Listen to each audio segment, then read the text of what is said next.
Olá pessoal, tudo bem? Diego falando aqui, sejam muito bem-vindos a mais esse vídeo do canal Vente Facto. E hoje eu vou reagir a esse vídeo, que é Marés não funcionam no falso modelo Globo. Contradições insuperáveis, heliocentrismo é uma fraude. Será mesmo? Vamos ver esse vídeo aí. Quem me mandou esse vídeo foi um terraplanista. Ele me mandou nos comentários do vídeo que eu fiz reagindo ao Super Xandão lá no Flow, defendendo a Terra plana. E se você não viu esse vídeo, eu vou deixar o link aqui. E você pode ver lá nos comentários quando ele me manda o link desse vídeo. Porque lá eu fiz dois desafios aos terraplanistas, né? Um desafio era explicar a teoria da tectônica de placas na Terra plana. E o segundo desafio foi explicar as marés na Terra plana. E, pelo visto, tem esse vídeo aí que supostamente explica as marés na Terra plana, o que eu duvido muito, mas vamos reagir a esse vídeo. Se você não é inscrito no canal, já peço que você se inscreva e ative o sininho. Além disso, se gostar do vídeo, deixa aquele like e compartilhe o vídeo com o máximo de pessoas possíveis. Compartilhe o canal com o máximo de pessoas possíveis que você acha que vai se interessar pelo conteúdo. Tem muita coisa interessante vindo aí no canal, tanto vídeos falando de ciência no geral, falando de conceitos das geociências, é, quanto esses vídeos aqui de React. E, por favor, ajude o canal a crescer, porque isso me ajuda a continuar com o meu trabalho de divulgação científica aqui no YouTube. Então, vamos começar.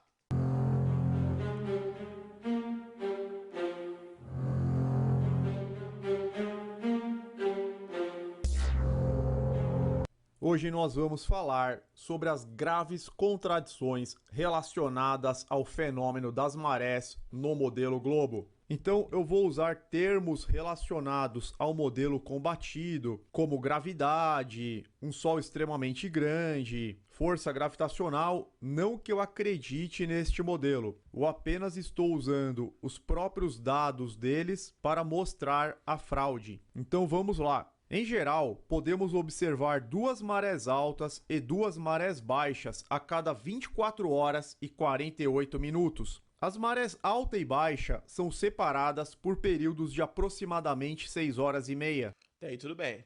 Nós aprendemos que as alterações cíclicas do nível das águas do mar são causadas pelas forças gravitacionais exercidas pela Lua e também pelo Sol, mas este último com menor intensidade devido à sua distância. Eis aqui a primeira contradição do modelo Globo.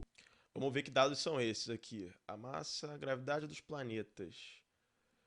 Aparentemente, esse dado aí é da gravidade na superfície, né, desses corpos, baseado na massa. Que considera a força gravitacional do Sol sobre a Terra muito maior do que a da Lua.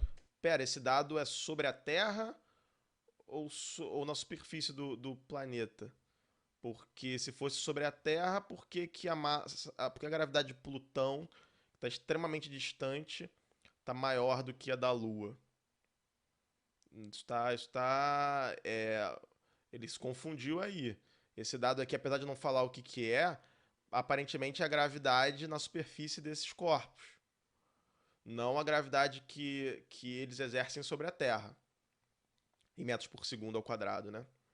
A força de atração gravitacional é diretamente proporcional à massa, ou seja, se a massa é o dobro, a força é o dobro. Mas a força é inversamente proporcional ao quadrado da distância, ou seja, se a distância é 2 vezes maior, a força fica 4 vezes menor. Sim, isso daí tá certo. A atração gravitacional de um corpo em relação ao outro. Aqui só tá incompleto, né? Porque falta a massa, só a massa dos dois corpos. Eu não lembro a fórmula de cabeça, mas é a massa de um corpo vezes o outro sobre a distância ao quadrado e multiplica, se eu não me engano. Se eu estiver falando besteira, eu vou corrigir aqui depois. Mas multiplica pela constante gravitacional, não é isso? É isso sim, é isso sim. É a constante gravitacional vezes a massa de um corpo vezes a massa do outro, dividido pela distância entre esses dois corpos ao quadrado. Então essa fórmula aí está incompleta, mas mostra. Eu acho que o objetivo dele era mostrar a lógica de que quanto maior a distância, diminui a força de atração gravitacional de um corpo sobre o outro.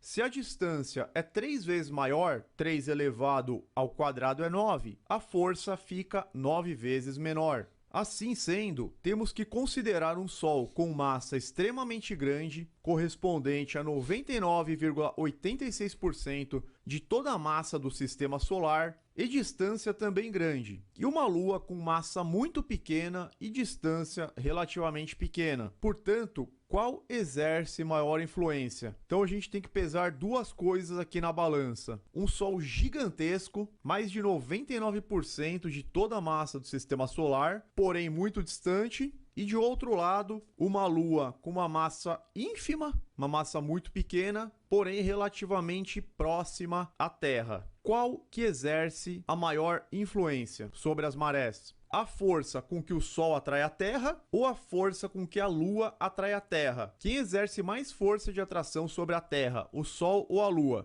Intuitivamente... Galera, aqui tem uma confusão de conceitos, tá? Porque tá falando a força de atração da Terra em relação à Lua, só que a maré não é isso. A maré, ela se relaciona com isso, mas a maré, ela tem a ver com a força que vai ser resultante sobre os corpos de água. Eu vou desenvolver isso melhor ao longo do vídeo, mas aí tá tendo uma confusãozinha de conceitos, pelo que eu tô vendo. Mas vamos ver se é impressão minha ou se tá tendo realmente uma confusão entre os conceitos. A gente já sabe que neste modelo a Terra orbita ao redor do Sol. Os demais planetas giram em torno do Sol, o movimento de translação, e não em torno da Lua. A Terra não gira em torno da Lua. Então, intuitivamente, a gente já tem a resposta. Mas vamos demonstrar também... Isso não é intuitivo, tá, gente? Nem um pouco intuitivo, porque envolvem campos gravitacionais de vários corpos interagindo mutuamente e não envolvem só a questão gravitacional, envolvem outros vetores. Então, isso não é fácil de calcular e não é intuitivo. Com cálculos. A resposta oficial neste modelo heliocêntrico é que a força com que o Sol atrai a Terra é muito maior do que a força com que a Lua atrai a Terra. E a diferença é absurda. Não é uma diferença irrelevante, muito pelo contrário. Então, utilizando os dados do próprio modelo, aqui os dados fornecidos, massa da Terra, massa do Sol, distância, constante gravitacional, a gente utilizando os próprios dados que são fornecidos pelo modelo heliocêntrico. Entrou na parte matemática, tá interessante, vamos ver aí qual a conclusão que ele vai chegar. Eu já vi algumas coisas aqui esquisitas, mas eu vou esperar ele concluir para eu falar. Nós temos que a força gravitacional entre a Terra e a Lua é cerca de 2 vezes 10 elevado a 20 newtons. E a força gravitacional entre a Terra e o Sol é de 3,2 vezes 10 elevado a 23 newtons. Em resumo, para que todos possam compreender, a força com que o Sol atrai a Terra é bilhões de vezes maior do que a força com que a Lua atrai a Terra. Será que ele conseguiu refutar a Terra globo, a bola molhada giratória, aplicando essa fórmula e mostrando uma fraude? Não, ele não conseguiu. Por quê?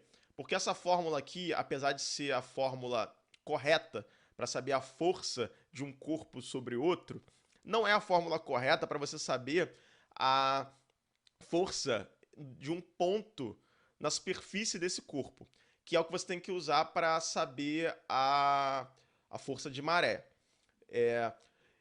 Eu não lembro a fórmula de maré de cabeça, mas eu acredito que seja alguma derivada dessa fórmula aqui, ou de alguma outra fórmula da gravitação que possa vir. Eu vou ter que consultar aqui no celular. Mas aí entra num ponto, antes de eu pegar a fórmula ali e ver para vocês, entra num ponto muito importante, que é o seguinte: a questão de você saber cálculo diferencial integral. Eu não estou falando aqui isso com arrogância, não. É que na física de científica, né, de nível superior, não a física de ensino médio, a gente tem que entender cálculo diferencial integral, derivada, integral, limites, para entender os fenômenos físicos, porque o cálculo ele é a formalidade da matemática ali da física. Então, é, se você não entender isso, sair aplicando fórmulas sem saber muito bem de onde elas vieram e as situações que elas têm que ser aplicadas, você comete esse tipo de erro. Então vamos ver aqui qual é a fórmula da força de marés. Qualquer coisa eu acelero o vídeo, porque eu não sei quanto tempo eu vou demorar para achar, mas acredito que seja fácil de achar. Pesquisei Tidal Force Fórmula. Achei aqui. Se você pesquisar aí no Google, você vai achar. Então, a força das marés vai ser a derivada disso daqui. Se você não sabe o que é derivada, não fica preocupado não, tá? Mas eu estou só explicando. É a derivada disso daqui em relação à distância. Quando você aplica a derivada em cima dessa fórmula em relação à distância, você vai mudar a fórmula. Então a fórmula vai ficar 2 vezes a constante gravitacional vezes a massa 1 vezes a massa 2 dividido pela distância ao cubo. O que isso quer dizer? Em vez de eu multiplicar distância pela distância 2 vezes aqui embaixo, eu vou multiplicar a distância pela distância pela distância.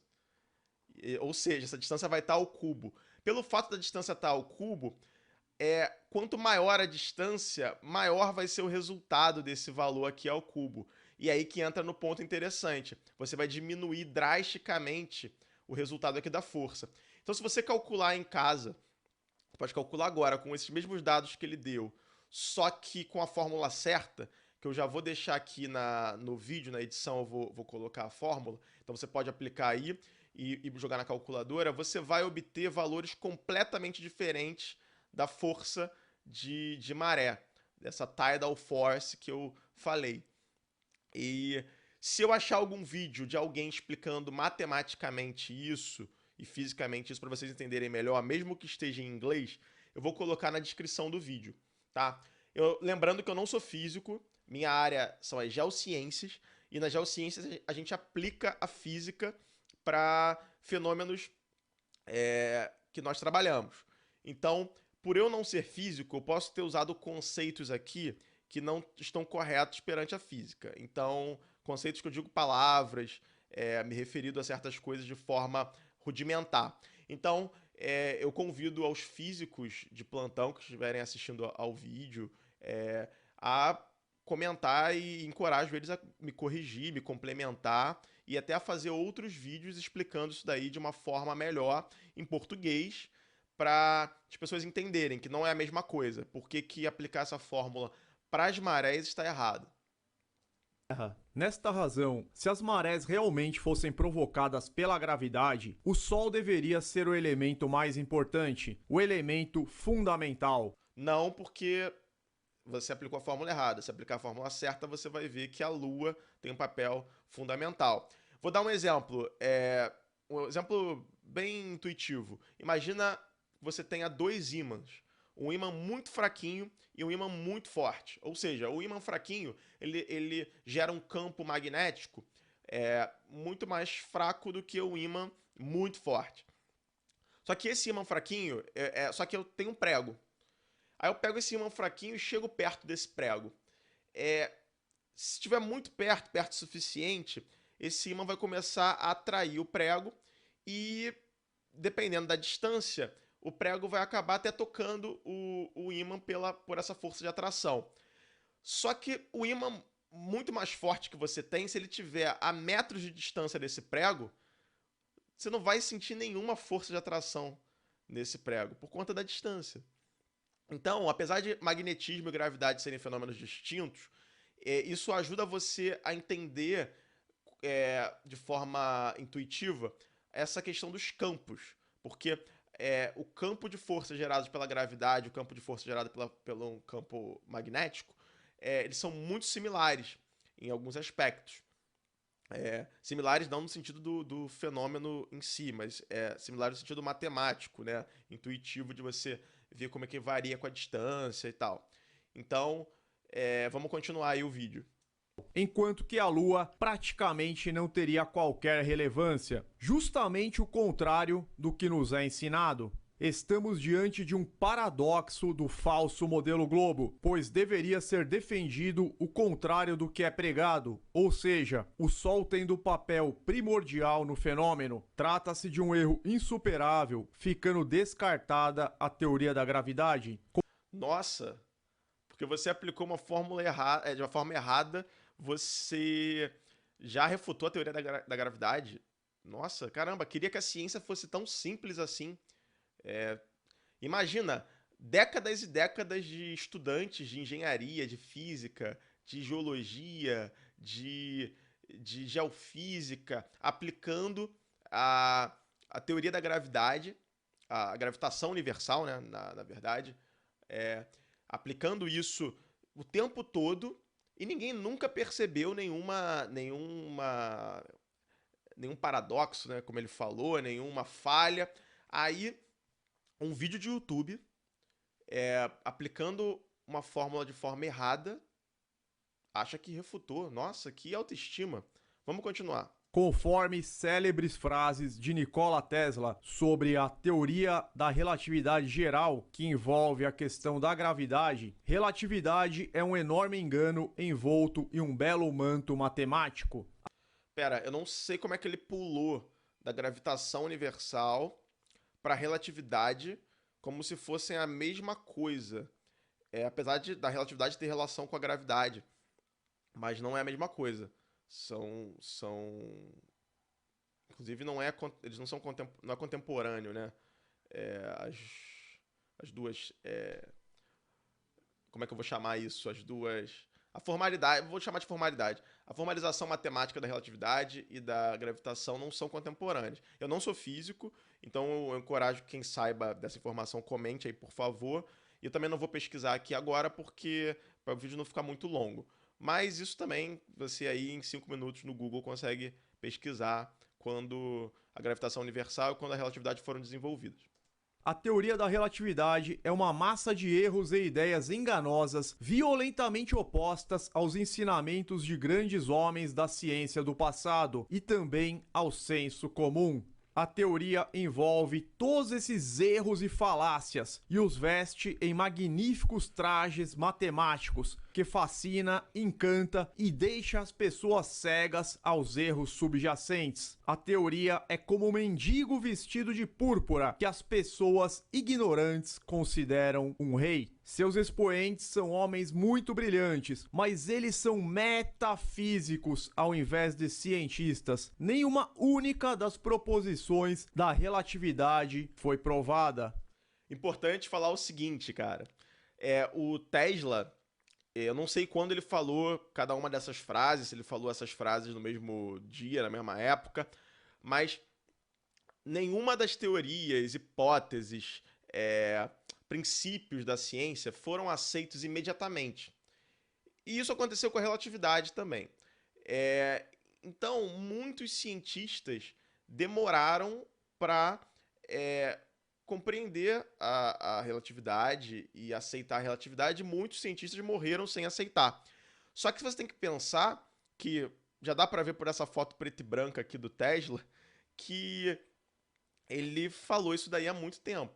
De lá para cá, a relatividade foi falseada, ela passou por diversos crivos de diversos cientistas e ela foi testada. E de lá para cá, diversos fenômenos são explicados pela relatividade, até onde eu sei, apesar de eu não ser físico.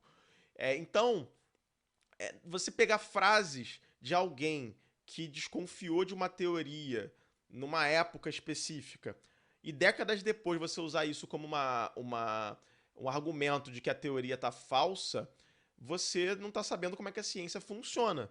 Porque me surpreenderia se você mostrasse aqui, por exemplo, um físico atual, um físico moderno, relevante, da relevância do Tesla, falando que a relatividade a atividade não tá errada. Aí sim, porque você está pegando um cara contemporâneo. Mas diversas teorias, hipóteses, princípios que hoje a gente aceita na ciência, quando eles foram propostos, os cientistas não aceitaram de cara. Leva um tempo para a comunidade científica absorver aquilo, porque a ciência é isso. O cientista ele é desconfiado. Ele vai esperar aquilo dali ser testado e aplicado em no máximo de situações possíveis até ele ser conhecido. Até ele ser conhecido, não. Até ele ser convencido. E isso aconteceu, por exemplo, com a teoria da tectônica de placas, que é extremamente recente. Até a década de 70, por exemplo, ela não era aceita amplamente. E mesmo depois da década de 70, ela foi chegando em muitos países, em muitas escolas de geociências aos poucos. Não foi imediatamente. Muito porque na época não existia a facilidade de transmissão de informação que tem hoje com a internet, né? Vamos combinar.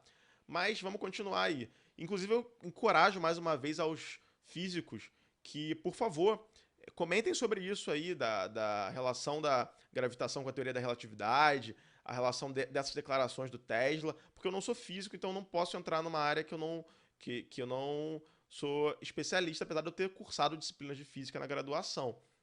Mas isso está muito longe de eu ser um físico que possa falar com propriedade sobre isso, muito longe mesmo. Então, dentro da ciência também existem as divisões. A minha área são as geociências. E se você está gostando do vídeo, já deixa um like aí. Mais uma vez, convido você a se inscrever no canal e ativar o sininho. E vamos prosseguir.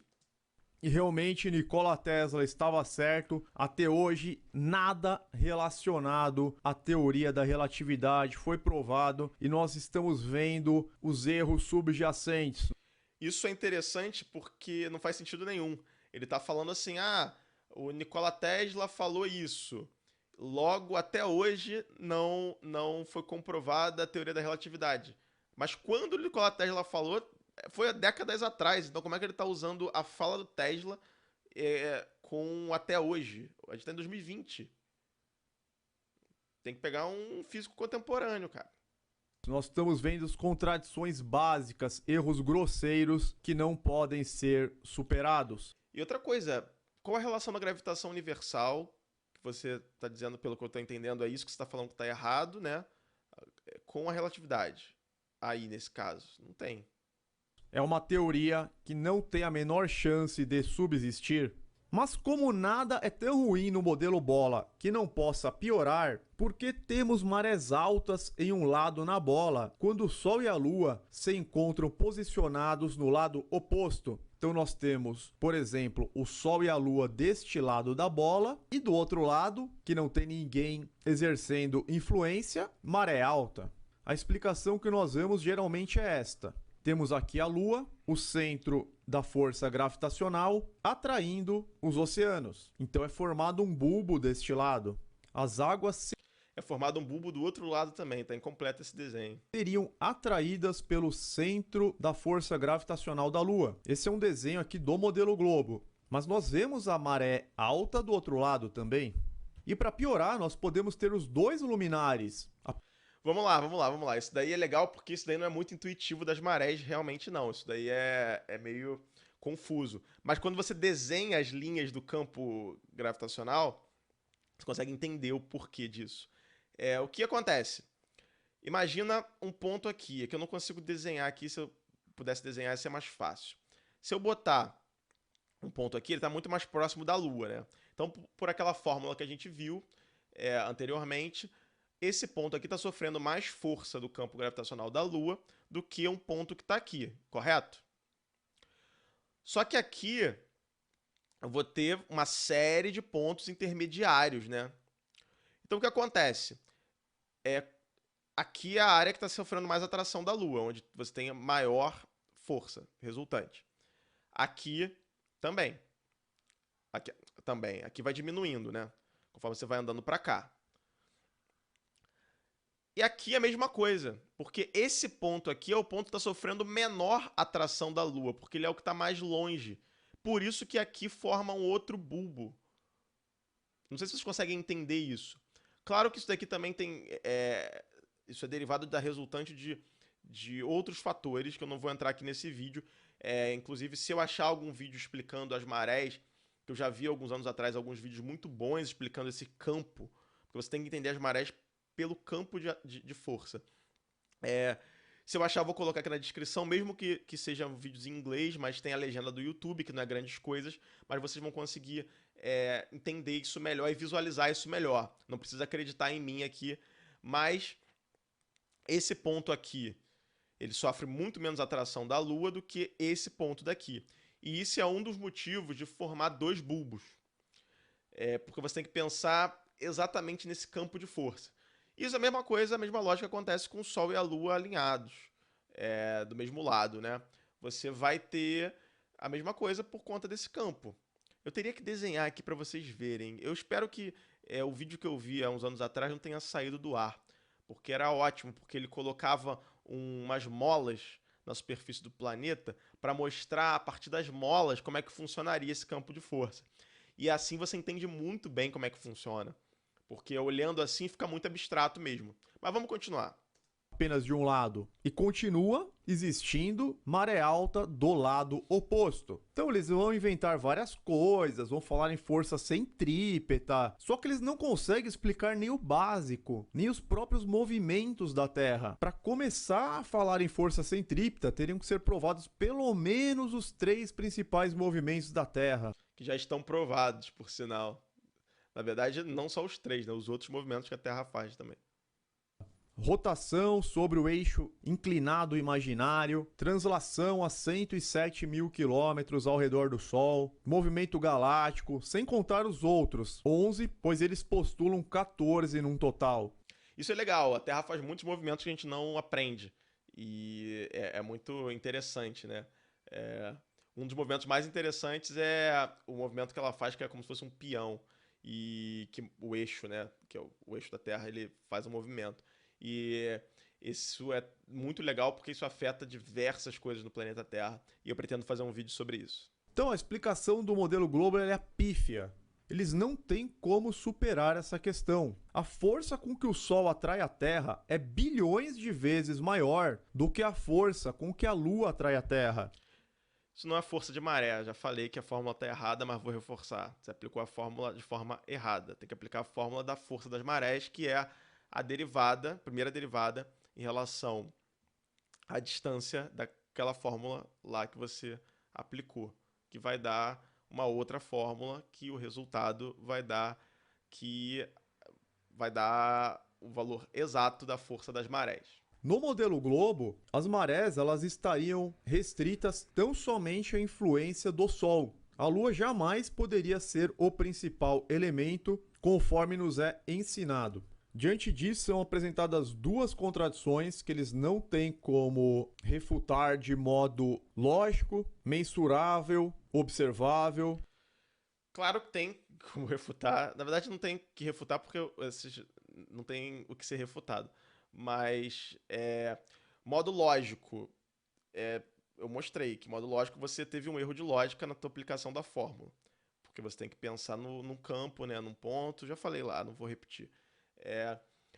Lógico, mensurável. Não, é observável antes, né? Que ele falou. Lógico, observável. Observável, você observa uma praia. Você vai na praia, você fica um dia inteiro na praia, você vai ver a variação das marés. Então isso é observável. Se você tiver vários amigos espalhados em praias, em vários locais do Brasil, do mundo, quanto mais afastados, melhor. Você pode ligar para eles ou falar no WhatsApp com eles em tempo real e saber como é que a maré está variando em diversas partes do globo. E isso é observável e a partir disso você consegue ver que as marés variam de forma diferente dependendo do local do globo. Aí você pode fazer organizar esse dado de diversas formas. Relacionar isso com o hemisfério, relacionar isso com a hora, enfim. Aí é com você. E mensurável também é mensurável, porque você pode botar uma estaca dentro da água e ver quanto a maré está variando. Claro que vai ter um erro grosseiro nisso, porque você não está usando equipamentos precisos para saber quanto a maré está variando em relação ao nível do mar e tal, mas já vai te dar uma boa ideia de quanto ela está variando ali, mesmo que seja que tenha um erro grande. E se você fizer isso em várias praias do mundo, ou até do Brasil mesmo, mas distante o suficiente, ao mesmo tempo, você vai conseguir ver o quanto essa maré está variando em taxas diferentes dependendo do lugar. E isso você vai conseguir mensurar o fenômeno de marés, que é, pô, um dos fenômenos mais fáceis de você observar. Se você mora perto da praia, se você for viajar para um lugar próximo de praia. E observando esse fenômeno, você consegue, a partir de medições, né, de mensurações, como você falou, simples, você vai conseguir entender mais ou menos como é que. Entender não, mas você vai conseguir ver como é que esse fenômeno varia dependendo do local. E a partir disso, você vai ler as coisas. Ou você mesmo desenvolver as suas hipóteses, né? Óbvio que na ciência você nunca desenvolve as coisas sozinho, sempre desenvolve com o que vem antes de você, né? Claro que se você for um cientista e não souber disso, vamos supor que você não saiba disso, você está querendo descobrir se as marés são verdadeiras, você vai fazer esse tipo de observação, esse tipo de mensuração, utilizar a lógica, mas você também vai ler muito sobre o assunto para entender o que as pessoas antes de você descobriram sobre aquilo. E a partir disso você vai conseguir construir um modelo que não necessariamente vai ser um modelo novo, pode ser exatamente o mesmo modelo que é aplicado pela ciência, mas, enfim, você vai ter feito o trabalho de casa da ciência. Eles podem teorizar, filosofar, pois é um modelo filosófico, o globo é um modelo Não, filosófico, não é é. uma religião, mas Não é eles uma não têm. religião. Religião é baseada em dogma. Isso não é baseado em dogma, tá? Isso foi desenvolvido é, não o modelo globo em si exclusivamente, mas tudo que vem por trás, a questão das marés, enfim, outros fenômenos, eles são fenômenos construídos cientificamente ao longo de muito tempo. E isso não é uma. Apesar da ciência ser baseada em filosofia, é, como. Mas numa parte específica da filosofia, tá? Não é qualquer filosofia. Ela não é religião, porque ela não é baseada em dogma, tá? Ela vai sendo é, construída ao longo do tempo. A ciência daqui a 20 anos vai ser diferente da ciência hoje. Mesmo que tenha muitas similaridades, muitas, mas muitas similaridades, provavelmente é, novos conceitos vão surgir, é, novas, novos métodos de mensuração, de análise, novos fenômenos vão ser observados. Então a ciência é isso, é uma eterna construção. Por exemplo, vou dar um exemplo. Primeiro exemplo que veio na minha cabeça agora. O, a teoria da evolução. Quando Darwin desenvolveu a teoria da evolução, não existia genética, por exemplo. A genética foi desenvolvida depois. E mesmo com o desenvolvimento da genética, a teoria da evolução não foi refutada. Ela só foi aprimorada a partir da genética. Então, olha que interessante como a ciência vai sendo construída.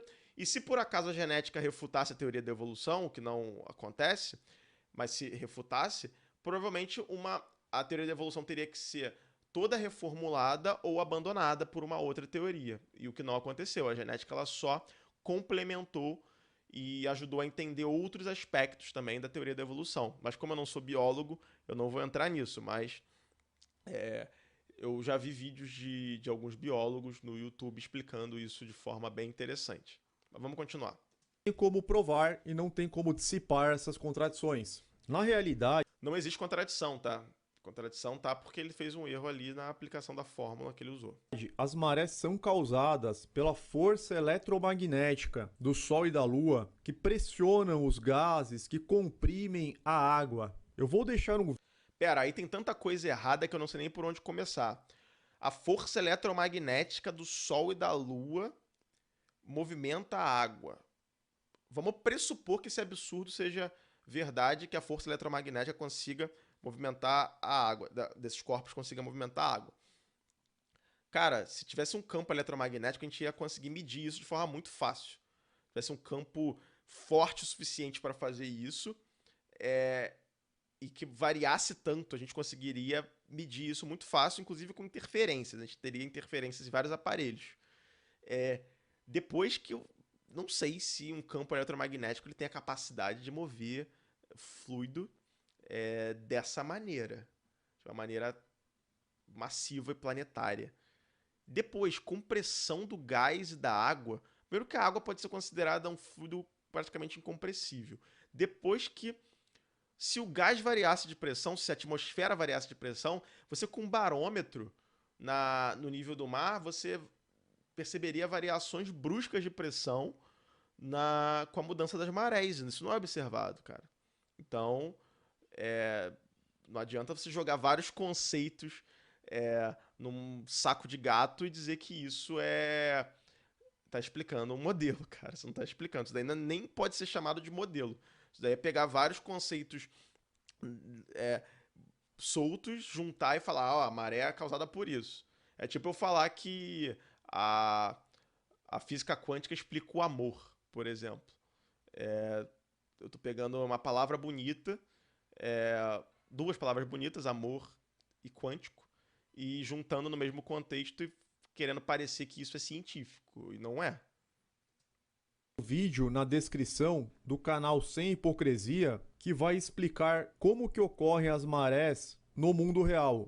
Vocês querem que eu reaja a esse vídeo aí do canal Sem Hipocrisia? Se quiser, deixa um comentário aí. Eu já vou fazer um react do próprio canal em si que eu prometi no vídeo lá do Super Xandão. Ou seja, na Terra plana. Por hoje é só, vamos ficando por aqui. Um grande abraço a todos, fiquem com Deus. Termina com essa frase aí do Corinthians, não vou ler. Mas, e aí, gente, gostaram do vídeo? Só fazer umas considerações finais aqui. A primeira coisa, quer ser terraplanista? Eu não tô aqui pra convencer ninguém a não ser terraplanista. Só que se você quiser bater de frente com a ciência, com os modelos científicos, você tem que aprender cálculo diferencial integral, você tem que aprender física. Senão você vai fazer besteira na internet de aplicar coisas erradas. Então, aprenda cálculo, primeiro, cálculo diferencial integral, antes de entrar aí, porque essa é a linguagem da física. Então, se você quiser refutar um modelo físico, você vai ter que saber cálculo. Senão você vai ficar usando argumentos retóricos que não são científicos, tá? Você vai ter que chegar e usar a formalidade científica, que a ciência é feita assim. Outra coisa, aqui nesse vídeo, me deixa assustado por duas coisas que é muito comum nas pseudociências. A primeira é exatamente isso, são pessoas que não têm treinamento científico e que pegam conceitos que estão disponíveis na internet ou que aprenderam na escola de uma forma bem superficial, aplicam de uma forma errada e chegam numa conclusão errada. E outras pessoas que não têm treinamento científico acreditam naquilo porque aquilo parece ciência, mas não é. E aqui eu não estou culpando as pessoas que não têm treinamento científico, não. Me entenda. O que eu estou querendo dizer é que as pessoas, elas, por uma questão da educação no Brasil, da divulgação científica em si, as pessoas simplesmente não... Muita gente não tem familiaridade com a ciência. Então elas acabam acreditando em qualquer um que diz que está fazendo ciência, e muita gente também se acha confiante em fazer ciência achando que está fazendo, não está. Segundo problema que eu vejo é uma outra coisa que é mais grave, e eu não tô falando que seja o que tem acontecido com o autor desse vídeo, não, tá? Que é o seguinte, a pessoa ter consciência que ela tá aplicando o conceito errado, mas ela fazer isso para manipular a opinião de pessoas que não têm treinamento científico. Isso é muito comum nas pseudociências, e mais uma vez eu não tô falando que foi essa a intenção do autor do vídeo, até porque eu não tenho como falar isso dele, porque eu não conheço ele e eu tô me atendo só ao vídeo. Eu tô falando do fenômeno das pseudociências em si. Então, você tem esses dois fatores. Pessoas, por um lado, que não sabem o que estão fazendo, falando para pessoas que vão ser convencidas daquilo. E, por outro lado, você tem pessoas que sabem o que estão fazendo, sabem que estão fazendo de forma errada, só que mesmo assim, elas usam aquilo para manipular a opinião de pessoas que não sabem o que elas estão fazendo. Então isso é muito ruim nas pseudociências. E nesse ponto, eu vou trazer a culpa um pouco para o meio científico. Os cientistas precisam se comunicar melhor com a sociedade e formar pessoas que consigam ter uma visão crítica da ciência sem cair na armadilha da pseudociência e da negação. Então por hoje é só. Qualquer vídeo que vocês queiram que eu reaja, por favor, me mandem. Além disso, peço um like mais uma vez para se inscrever no canal e ativar o sininho, compartilhar o vídeo com o máximo de pessoas possíveis, assim como o canal. E é isso, até a próxima, um grande abraço, tchau, tchau.